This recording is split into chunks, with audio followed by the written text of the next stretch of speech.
Hello everyone.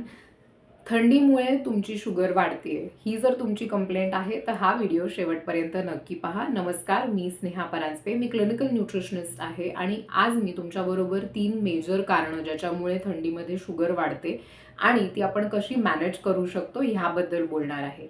So generally थंडीमध्ये 3 major कारणांमुळे sugar वाढते. त्यातलं सगळ्यात महत्त्वाचं कारण आहे स्ट्रेस रिस्पॉन्स.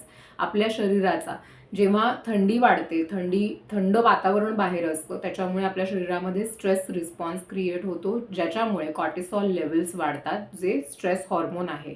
आणि त्यामुळे आपल्या शरीरामध्ये शुगर वाढायला सुरुवात होते, कारण इन्सुलिन रेझिस्टन्स वाढतो. त्याचबरोबरीने आपलं बॉडी जे आहे ते लिव्हरला सिग्नल करतं to release more glucose in the body. So हे एक मेजर कारण आहे थंडीमध्ये sugar वाढण्याचं.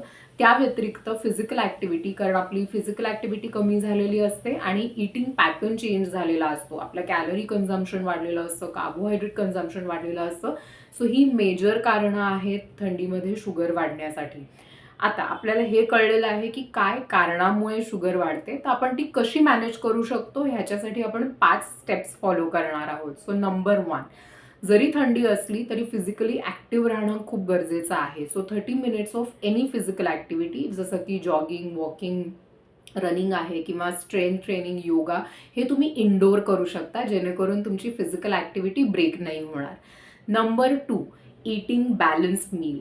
At the same time मी सजेस्ट करेन to add more protein, fibre and adequate fat, जेणेकरून पोट भरण्याचं फिलिंग मिळेल आणि शुगर्सही छान कंट्रोलमध्ये राहतील. Number 3, limit your consumption of carbohydrate and sweets, और जर बाहेरचं खाणं जास्त होत असेल तर ते कमी करा. 4th आणि most important, drink plenty of water. Hydration खूप गरजेचं आहे. इवन थोडंसं जरी डिहायड्रेशन झालं तरी तुमच्या शुगर्स वाढू शकतात. So stay hydrated.